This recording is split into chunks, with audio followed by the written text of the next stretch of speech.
할렐루야. 내가 영으로 노래하고 내가 영으로 기도하고 내가 영으로 예배하리라. 이 안에 우리의 삶이 다 들어있는 것 같습니다. 우리의 삶은 하나님의 도우심이 없이 한순간도 살 수 없습니다. 그래서 하나님께서 우리를 지켜주셔서 오늘의 이 자리에 있음을 다시 한번 기억하고 그 하나님을 영으로 노래할 수 있기를 바랍니다. 그 하나님을 기도하고 그 하나님을 예배하는 저와 여러분들이 되기를 소망합니다. 그래서 오늘 오후에 기도회가 있어요. 이 나라 민족이 얼마나 어렵습니까? 그전만 해도 한국 교회가 나라 민족을 위해서 앞장서서 기도하면서 이끌어가서 지금 이와 같이 부흥하고 발전하는데 큰 초석이 되었습니다. 그러나 지금은 과연 한국 교회가 이 나라 민족을 위해서 또 이 나라 민족의 발전과 부흥을 위해서 과연 초석이 된 그 이후에 이끌고 가고 있는가를 생각해 본다면 참 부족하다. 그래서 그 어느 때보다도 이 한국 교회가 다시 회개하고 다시 심령이 새롭게 되어져서 이 나라 민족을 이끌고 갈 수 있도록 우리가 기도해야 할 것입니다. 그래서 나라 민족을 위해서 기도해야겠고 그러한 한국 교회가 되기 위해서 우리가 기도해야겠고 그 앞장서는 우리 신곡천 교회가 되기 위해서 함께 기도해야겠습니다. 그저 입으로 찬양하고 입으로 노래하고 기도하고 예배하겠다 고백만 하지 말고 함께 기도할 수 있는 그 자리에 여러분들 나오셔서 기도할 수 있기를 바랍니다. 오늘 오후는 우리가 하나님 앞에 기도하는 시간을 갖습니다. 제가 오늘 이 자리에 오신 분 다 얼굴을 기억합니다. 오후에도 함께 기도할 수 있기를 소망합니다. 여러분들은 언제 가장 마음이 상하십니까? 저는 이렇게 말씀을 드렸는데 함께 노래하고 기도하고 예배해야 된다고 간절한 마음으로 드렸는데 여러분들이 아무 반응이 없을 때 저는 마음이 상합니다. 왜요? 제 자존심을 건드린 거예요. 저는 이 마음을 다해서 여러분들에게 전했는데 여러분들은 그냥 그 마음을 받아주지 않으셨으니 당연히 제가 자존심이 상하지 않겠습니까? 사람이 살아가면서 관계를 맺는 이상 우리가 서로의 마음에 상처를 줄 수밖에 없습니다. 살면서 서로 상처를 주지 않고 살아갈 수만 있다면 얼마나 행복하겠습니까? 얼마나 즐겁겠습니까? 그러나 우리가 함께 살아가는 이상 서로에게 영향을 주고 그것이 때로는 선하여서 기쁨이 되고 즐거움이 되기도 하지만 그렇지 못할 때가 정말 많이 있습니다. 심지어 가장 가까운 사이라고 하는 부부도 마찬가지죠. 가까운 사이면 분명한 틀림없는 사실입니다만은 서로에게 상처를 주고 그리고 마음을 상하게 할 때가 참 많이 있습니다. 그때 그 상처를 주고 받을 때의 이유를 들여다보면 때로는 자녀 때문에 때로는 돈 때문에 또는 친척과 시댁과 이러한 많은 겉으로 드러나는 이유들이 있습니다. 근데 여러분 그건 말 그대로 겉으로 드러나는 것이고 사실은 그것을 기반으로 해서 시작으로 해서 서로의 자존심을 건드리면서 그 서로의 마음을 상하게 하는 것이 점점 심해지는 것을 우리가 봅니다. 그 사실 이 서로의 마음, 서로의 이 자존심만 건드리지 않으면 다툴 일이 훨씬 줄어들고 또 마음 서로 상하게 할 일도 훨씬 줄어들 수 있겠지요. 사실 부부라는 사이가 참 가깝지만 때로는 그런 생각도 들어요. 참 먼 관계다. 둘 사이에 가까울 수밖에 없지만 어떤 이유에서든지 간에 또 멀어지려고 하면 남처럼 멀어지잖아요. 아니 남보다 못하기도 하잖아요. 그래서 부부의 관계는 참 묘합니다. 하지만 분명한 건 가장 가까운 사이로 가장 이해받을 수 있다라고 생각되고 그리고 상대를 이해할 수 있다고 생각해서 기대가 있어요. 내가 이렇게 하고 이렇게 행동해도 이렇게 말해도 이 사람이 나를 이해할 것이라. 근데 사실 꼭 그렇지만은 않지요. 그러다가 보면 그 기대가 무너지면서 서로에게 마음의 상처를 주게 되더라 이 말입니다. 차라리 남이면 다릅니다. 남이 나에게 자존심을 건드려서 상처를 줬다. 다음엔 안 보면 돼요. 그래서 상대하지 않으면 그걸로 끝입니다. 또는 이해관계가 있는 사람이다. 그러면 내가 이해관계에 있어서 의리라고 하면 뭐 참아야죠. 먹고 살려니까. 내 자존심을 건드려도 가족이 있고 건사해야 할 가족이 있고 앞으로 살아가야 하니까 참아야지. 그런데 부부관계는 또는 가장 가까운 관계는 그게 잘 안 되더라 이 말입니다. 아마 많은 경험들이 있으실 거예요. 물론 사업가라든지 직장에 다니시는 분들, 거래처를 통해서 또는 함께 일을 하는 사람들에게 나를 인정받지 못할 때나, 또는 학생들이 열심히 공부했는데 성적이 나오지 않을 때나, 또는 가정주부가 열심히 가사노동을 했는데, 또는 부모님을 잘 보필을 했는데 그에 대해서 인정을 받지 못했을 때 사실 그 마음에 상처를 받게 되어지죠. 사람이 인정받지 못하면 그런 상처가 있습니다. 근데 저 개인적으로는 그것보다도 인정받지 못한 것보다도 개인적으로는 이 자존심을 건드렸을 때, 여러분 보시기에 저에게 남아있는 게 뭐 같습니까? 자존심밖에 없어요. 제가 돈이 있습니까? 뭐가 있습니까? 내세울 것도 없고요. 나눠줄 것도 없어요. 이제 남은 거라고는 자존심 하나만 있는 거예요. 하나님께서 그것도 내려놓으라고 하시는데 그건 내려놓으면 죽을 것 같아요.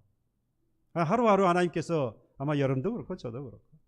하지만 이 자존심 건드리면 어쩔 수 없이 마음에 상합니다.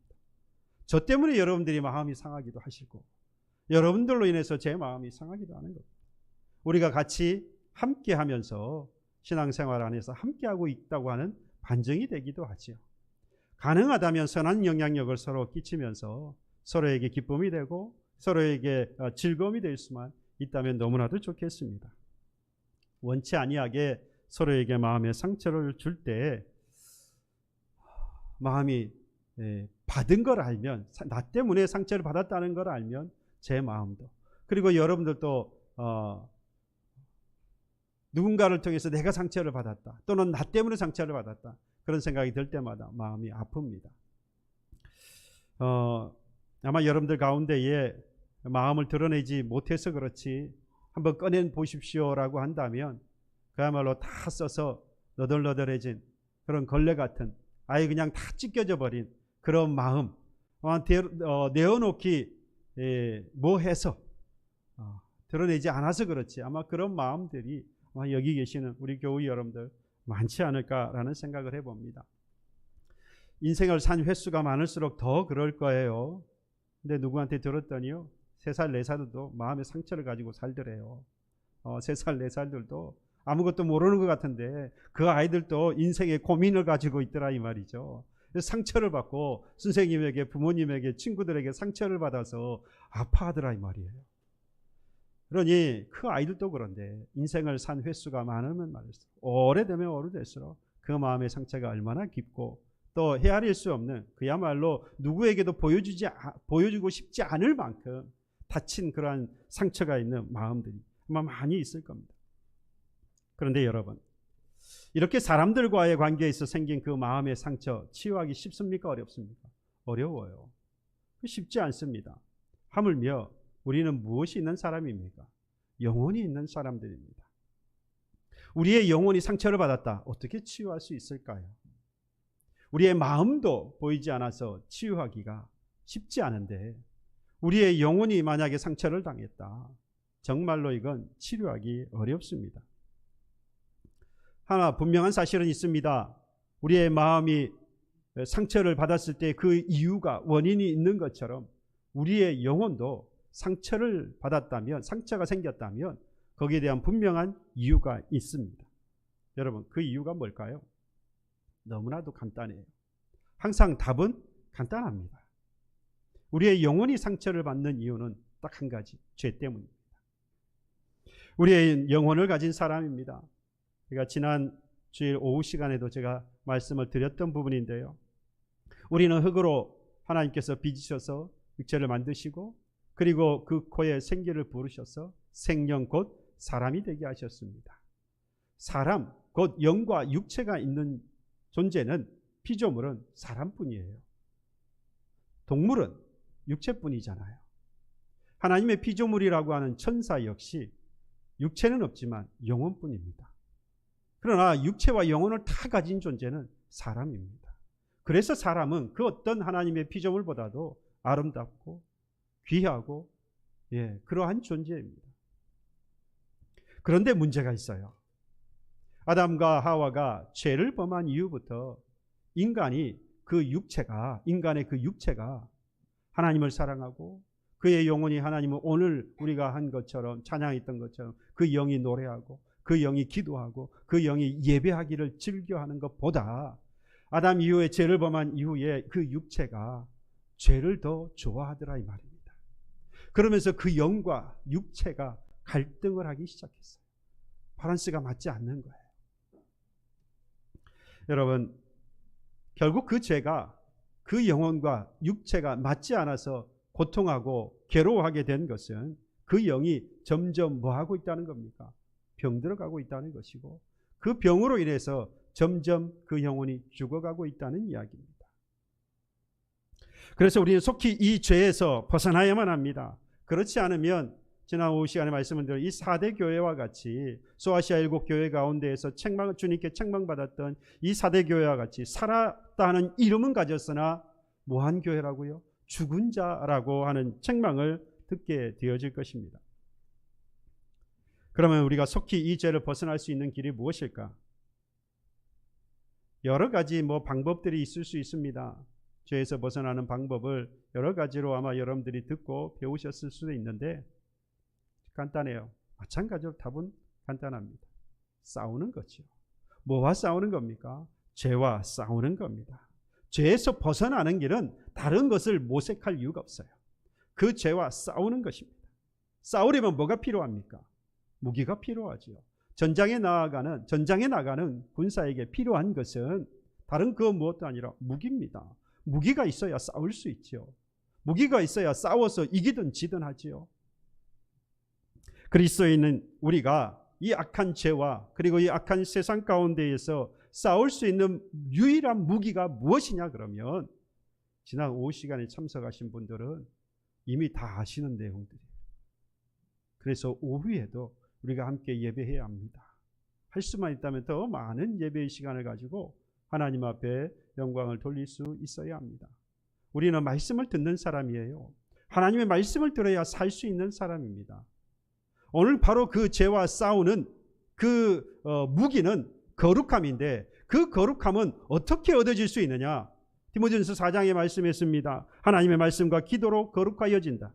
그리고 믿음의 말씀과 교훈으로 양육을 받고 경건에 이르도록 내 자신을 연단해야 한다라고 했습니다. 하나님의 말씀과 기도로 거룩하여지고 이것을 날마다 훈련하고 연단하여서 거룩하여짐으로 죄와 싸워 이길 수 있다 이 말입니다. 그게 그리스도의 군사죠. 그게 하나님의 백성의 모습인 겁니다. 하나님께서는 우리에게 이 땅의 악한 죄와 그리고 이 악한 세상에서 하나님의 군사로서 거룩함이라고 하는 무기를 가지고 싸우라 오늘 이 땅에 우리를 부르셨어요. 보내셨어요. 그 거룩함은 하나님의 말씀과 기도로 거룩하여지는 것이고 그리고 이 세상이 점점 더 악해지고 그 죄가 더욱더 악하여지면 질수록 우리는 그 거룩함을 더욱더 해나가야 하는 것이죠. 그래서 말씀과 그 기도로 거룩하여지고 그리고 양육받아서 끊임없이 뭐 하라는 겁니까? 훈련해야 한다는 거예요. 그래서 우리는 그리스도인은요 세상에 하루하루 적응해 가면서 사는 사람이 아니고요 그 세상과 싸우면서 가는 사람이에요. 저항하는 사람이다 이 말입니다. 세상에 적응하는 사람은 싸우지 않아요. 이미 적응해버렸기 때문에 싸울 이유가 없어요. 하지만 세상에 적응하지 않으려고 하는 사람은요 세상과 싸워야 합니다. 예수 그리스도를 믿는 하나님의 백성은 군사로서 죄와 악한 세상에 적응하는 사람이 아니라 싸우라 보냄을 받아서 저항하는 사람입니다. 저와 여러분들의 영혼을 한번 살펴보십시오. 우리가 이 악한 세상과 그리고 이 악한 죄와 더불어 싸우고 있는지 아니면 적응하면서 편하게 살아가려고 하고 있는지. 싸우는 건 힘든 일이에요. 끊임없이 훈련해야 하는 것이기 때문에 고통이지요. 그래서 할 수만 있으면 피하고 적응하고 싶어 하는 것이 우리의 육체입니다. 기도하는 것보다 기도하지 않기를 바라는 것이 육체이고, 예배하는 것보다 예배하지 않으려고 하는 것이 우리의 육체예요. 그러나 이 악한 것과 뭐 해야 하는 겁니까? 싸워야 하는 것이죠. 하나님은 그 말씀을 우리에게 계속해서 들려주고 있는 것입니다. 만약에 저와 여러분들이 영과 육체가 맞지 않아서 계속해서 고통받고 있다면 그의 영혼은 상처 가운데에서 계속해서 병들고 그리고 죽어가고, 아니 이미 죽을 수 있습니다. 하나님은 우리의 영혼이 죄로 인해서 아파하거나 고통하거나 괴로워하기를 하나님이 결코 원하지 않습니다. 그 하나님의 마음을 오늘 이 예레미야 선지자를 통해서 우리에게 보여주고 계세요. 죄로 인해서 고통받고 있는 유다 백성들, 그 백성들을 보시면서 예레미야가 뭐라고 하느냐?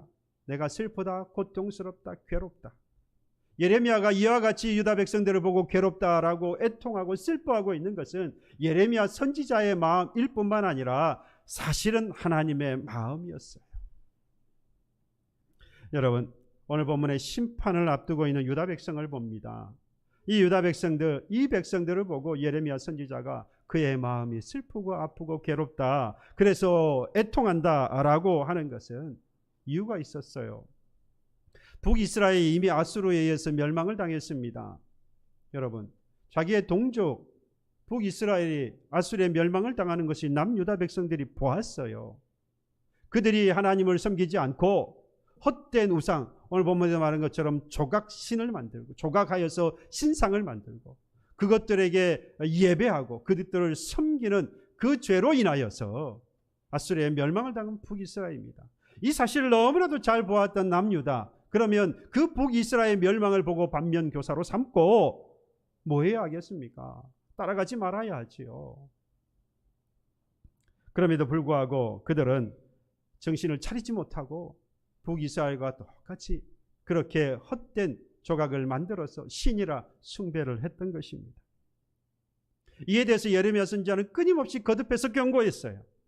그럼에도 불구하고 돌아서지 않습니다. 그래서 19절 하반절에 이렇게 말씀하지요. 그들이 어찌하여 그 조각한 신상과 이방의 헛된 것들로 나를 경노하게 하였는고.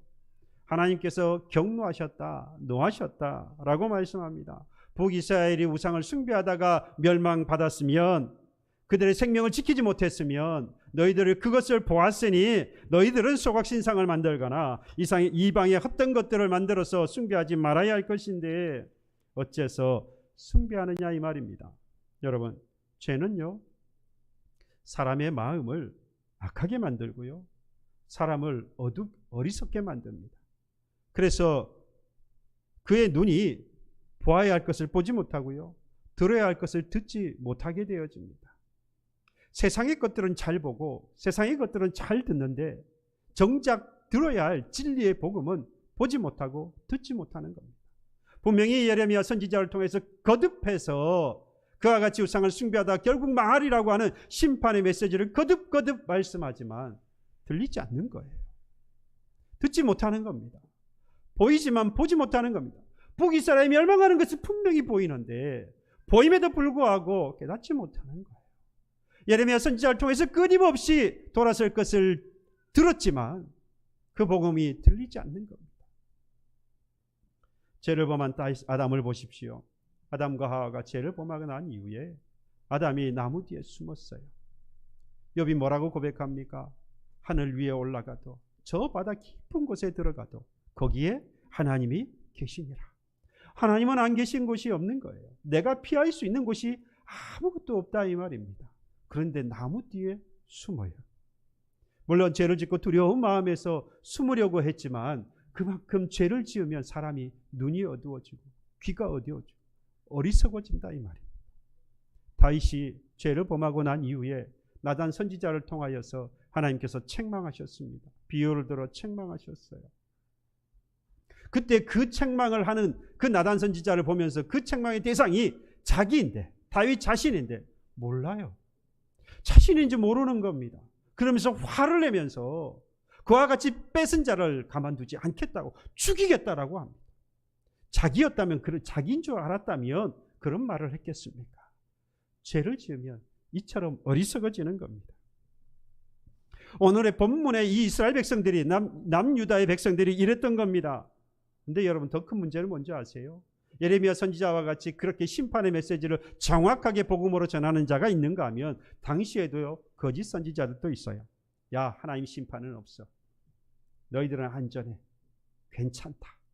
여러분, 심판이 있을 것이다. 너희 죄로 인해서 죽을 것이라고 말하는 것과 괜찮아. 안전해. 심판은 없어. 누구의 말을 듣고 싶습니까? 이미 말씀을 드린 우리의 육체가 죄로 인해서 뭘 듣기를 원합니까? 복음을 듣고 싶지 않아요. 진리의 말을 듣기를 싫어합니다. 나의 육체가 원하는 것을, 내가 육체의 소욕이 원하는 것을 듣고 싶어하고 보고 싶어합니다. 그래서 심판보다는 죽으리라고 하는 것보다는 살 것이라고 하는, 심판이 없다라고 하는 이야기 더 듣고 싶어하는 거예요. 그래서 그들에게 마음을 빼앗기고 유혹에 넘어가게 되어지는 것이죠. 하지만 예레미야 선지자는 그와 같은 공격을 이스라엘 백성들에게, 남유다 백성들에게 당함에도 불구하고 마치 배신자와 같이, 매국노와 같이 취급을 당한다 할지라도 예루살렘을 향하여서 공격해오는 바벨론 군대의 말발굽 소리를 그는 듣고 있었습니다. 아직 그 남유다가 멸망하지도 않았음에도 불구하고 바벨론을 통하여서 그들이 짓밟힐 것을, 그 소리를 이 예레미야 선지자는 이미 듣고 있었어요. 바벨론 침략으로 인해서 예루살렘 성이 무너지고요, 성전이 불타고, 그리고 이 많은 백성들이 포로로 잡혀가서 고통하고 신음하는 그 소리를 듣고 있었습니다. 포로로 끌려간 그들이 이국 만리에서 괴로움 속에 울부짖는 소리를 이미 들었어요. 그래서 오늘 19절 상반절이 이렇게 이야기하는 겁니다. 딸 내 백성의 심히 먼 땅에서 부르짖는 소리다. 이국 땅에서 포로가 되어 잡혀간 그들의 소리가 들리는 것 같은 거예요. 바벨론 포로가 되어서 나간 이 내 딸이라고 하는 유다 백성들인 겁니다. 그들이 포로로 잡혀가서 그곳에서 울부짖는, 고통하고 있는 그의 소리를 듣는 것과 같았습니다. 예레미야는 벌써 바벨론의 포로로 잡혀가서 아파하고 절규하는 그러한 민족의 부르짖음을 듣고 있는 거예요. 아직 잡혀가지 않았음에도 불구하고 말이죠. 그래서 예레미야 선지자는 지금 뭐하다고 말하는 겁니까? 내 마음이 너무 아프다. 내 마음이 너무 슬프다. 그래서 나는 괴롭고 애통할 수밖에 없다라고 말하는 겁니다. 보십시오. 18절에 말하잖아요. 고백하잖아요. 슬프다. 나의 근심이여 어떻게 위로를 받을 수 있을까? 내 마음이 병들었다. 누구 때문에 그러는 겁니까? 유다 백성들 때문에 그러는 거예요. 분명히 북이스라엘이 멸망되는 것을 보면서 그들이 돌이켜야 할 것인데 여전히 그들과 똑같이 조각신상을 만들어 놓고 헛된 그들을 섬기는 그 모습을 보면서 고통할 수밖에 없었던 겁니다. 뭐 할 거니까요? 심판을 당할 것이니까. 죄라고 하는 것이 그렇습니다. 수많은 거북이들이 바다가 아니라 사막으로 가고 있었어요. 이 거북이들이 알을 놓고 해안가에, 바다에서 올라와서 해안가에서 밤새 알을 놓고 이제 바다로 돌아가야 하는데 이 거북이들이 사막으로, 반대편 방향으로 가는 겁니다. 그 사막으로 이렇게 가다 보니까 당연히 이때 같이 미리 지나갔던 그 거북이들의 사체가 있는 겁니다. 그걸 뻔히 보지만 그대로 그 길을 가고 있는 거예요. 학자들이 연구를 했습니다. 도대체 이 거북이들이 왜, 이곳에 있는 이 거북이들이 왜 그러는지 조사를 해봤더니 근처에 있는 무인도에서 핵실험이 있었어요. 그래서 이 거북이들을 조사하니까 결국 그 핵실험에 의해서 방사능 피폭을 당한 겁니다. 방사능 피폭이 되면서 그들의 이 방향 감각이 완전히 상실해 버린 거죠. 그래서 몇몇은 바다로 가기도 하지만 방향 감각을 다 잃어버린 피폭된 이 거북이들은 죽을지 모르고 죽을지 아는지 모르는지 분명히 죽을 길인데 그 길을 그냥 가고 있는 겁니다.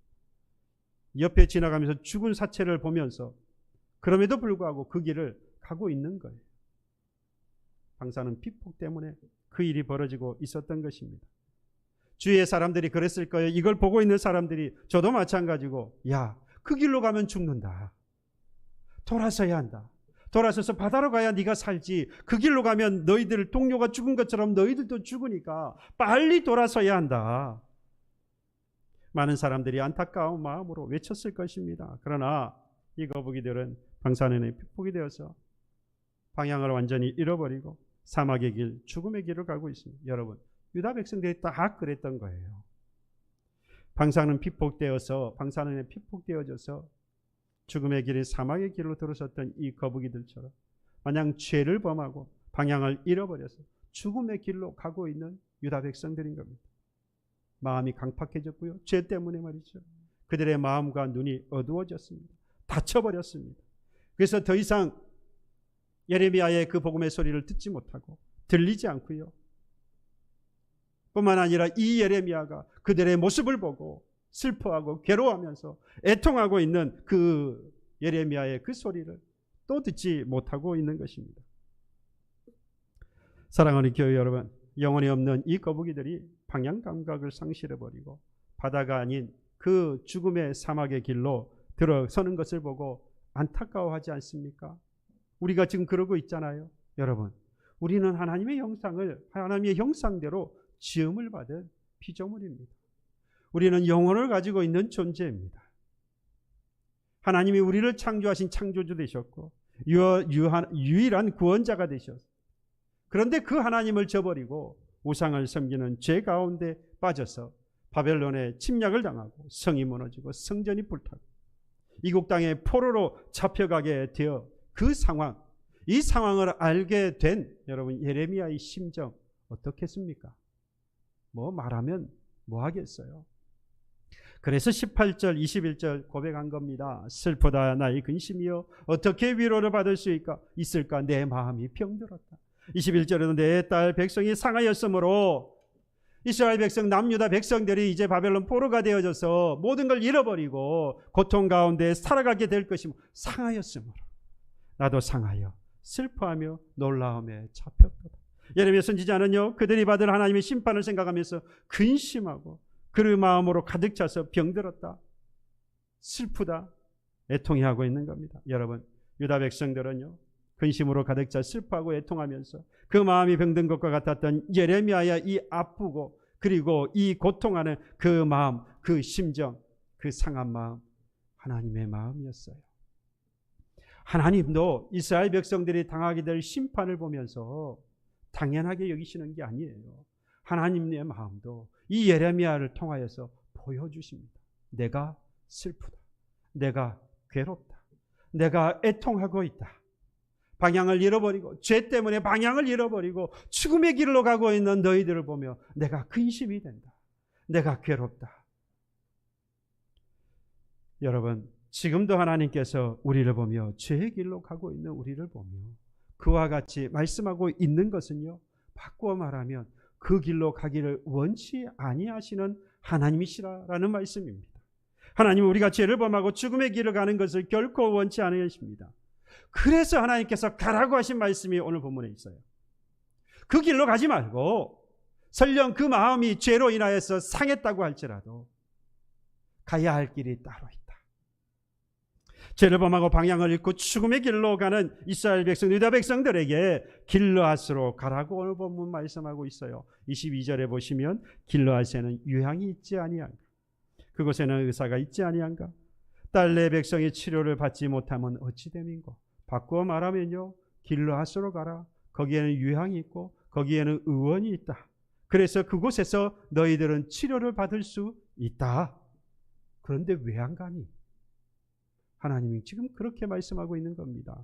여러분, 길르앗이라고 하는 것은요,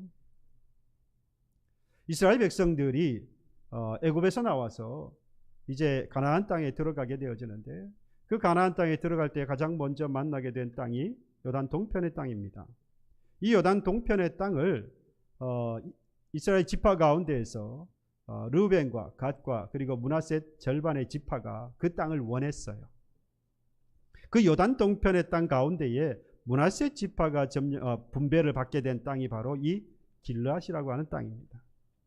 길르앗을 길르앗 라못이라고도 말하는데 여러분들, 길르앗 라못이라고 하는 것은 언덕, 높은 곳이라는 뜻이에요.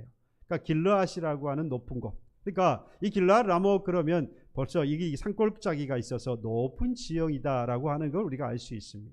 그러니까 요단 동편에 이 길르앗이라고 하는 곳, 요단 동편 땅 자체가 아주 풍요로운 땅이고 목초, 그래서 짐승들, 동물들을 키우기 좋은 곳, 풍요로운 땅이었습니다. 그래서 이 세 지파가 달라라고 요구를 한 거예요. 그래서 이 길르앗이라는 곳도 역시 아주 풍요로운 땅입니다. 뿐만 아니라 이 길르앗이라고 하는 곳에 하나님께서 요단 서편의 세 곳, 요단 동편의 세 곳, 이 도피성을 만드신 곳이에요. 그러니까 이스라엘 백성들 가운데에서 원치 아니하게 부지 중에 모르고 사람을 죽인 경우, 살인한 경우에 그의 생명을 하나님께서 보존하시기 위해서 이 도피성으로 피할 수 있게 해주셨어요. 그래서 이 도피성에 들어가서 그 제사장에게 판결을 받고 이가 진짜로 부지 중에 이 사람을 해하였다, 죽였다라고 하는 것이 판명되어지면 그곳에서 살 수 있었어요. 다만 그곳에 나왔다고 하면 문제가 돼요. 만약에 자유로 나오게 되어지면 살해당했던 가족이 이를 죽여도 무방해요. 피는 피로 속하기 때문입니다. 이게 하나님의 법이에요. 도피성에 있는 곳이었습니다. 하나님의 은혜가 있는 곳이라는 것이죠. 길르앗은 그러한 곳이었습니다. 뿐만 아니라 오늘 본문에 보니까 이 길르앗에는 뭐가 있다고 했습니까? 유향이 있다고 했어요. 그래서 길르앗에는 감람나무가 많은 곳입니다. 감람나무를 상처를 내면 거기서 기름을 얻게 되어지죠. 그 기름이 바로 유향입니다. 이 유향은 말이죠, 아주 귀하게 쓰여졌습니다. 하나님의 성전에 드려지는 거였어요. 그러니까 하나님 앞에 드려지는 거였다는 거죠. 하나님 앞에 드려지면 여러 가지로 사용이 되어졌는데 제사장이나 선지자나 왕을 기름 부을 때에 사용되어지기도 했고요. 그 다음에 이 성전의 등잔대에 등불을 켤 때, 그 등불을 켤 때 사용되었던 기름이기도 합니다. 뿐만 아니라 오늘 성경에 보니까 이 유향으로 치료도 받았어요. 좋은 약재였다 이 말입니다. 귀한 것이었어요. 문헌에 따르면 수출하는 수출품으로도 사용이 되어졌고, 그리고 아주 재질이 좋아서 좋은 재질은 화장품으로도 사용을 했다고 합니다. 그와 같이 아주 쓰임새가 있고 그래서 아주 귀하고 귀했던 그게 바로 이 유향인데, 그 가운데에서도 오늘 보니까 유향이 있지 아니하냐. 무슨 말씀입니까? 그곳에 가면 치료받을 수 있다라고 말씀을 하고 있는 겁니다.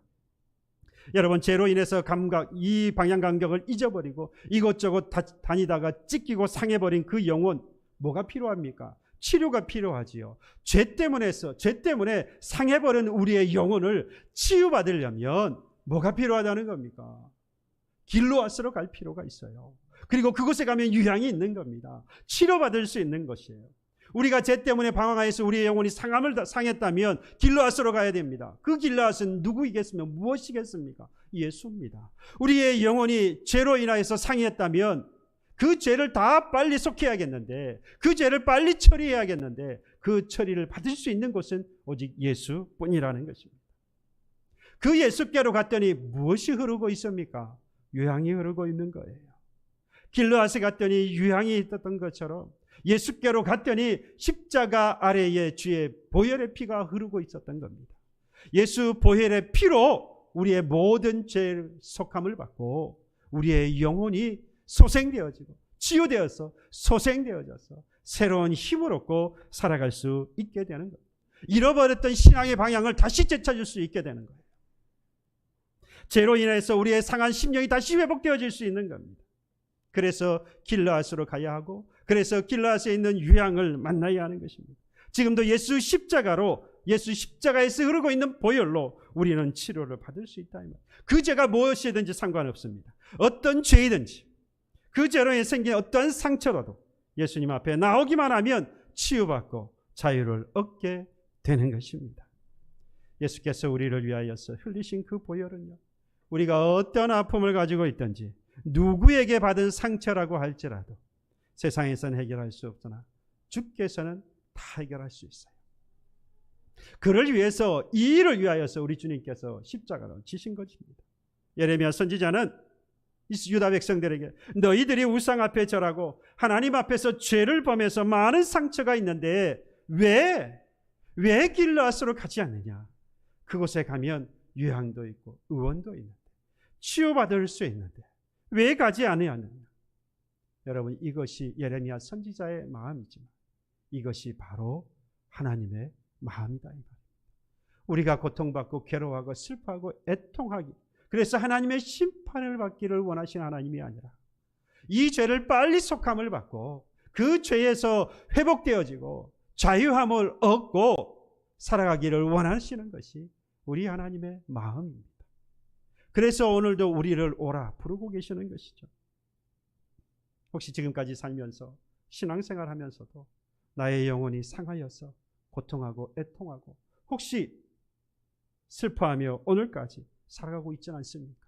그 마음을, 이 상한 나의 영혼을 누구에게 들킬까 봐 꼭꼭 억누르고 살고 있지는 않습니까? 여러분, 그것 드러내어서 예수께로 나아가서 보혈의 피로 속함을 받고 치유함을 받고 회복되어지지 않으면 이것이 결국에는 나를 사망에 이르게 할 겁니다. 그러니 비록 그 상한 그러한 영혼이라고 할지라도 하나님 앞에 드러내 보이셔야 합니다. 우리는요, 다 연약합니다. 다 부족해요. 우리는 질그릇 것 같다 하지 않습니까? 조금만 긁으면, 조금만 두드려버리면, 흔들어버리면 긁히고 금이 가고 깨어지는 그런 질그릇입니다. 누구나가 다 상처가 있다 이 말이에요. 누구나가 다 영혼의 상처를 가지고 살아간다. 중요한 것은 그대로 두면 병이 되어 큰 병이 되어서 생명의 위협을 받을 수밖에 없어요. 그러니 반드시 치료하고 치료받아야 합니다. 그래서 길라앗으로 가라 이 말이에요. 예수께로 가야 하는 것입니다. 그곳엔 치료할 요양이 있습니다.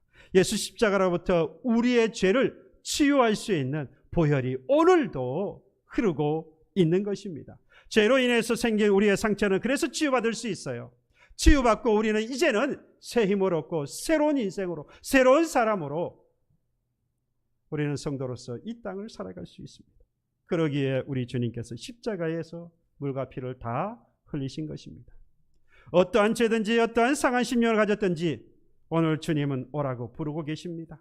상한 마음을 가지고 나아가시기를 바랍니다. 찢겨진 마음 버려두지 마시고 감춰두지 마시고 그 영혼 그대로 주님께로 나아가시기를 바랍니다. 내가 너희를 치유하리라, 치유하리라, 회복하게 하리라 라고 하시는 주의 음성을 듣게 될 줄로 믿습니다.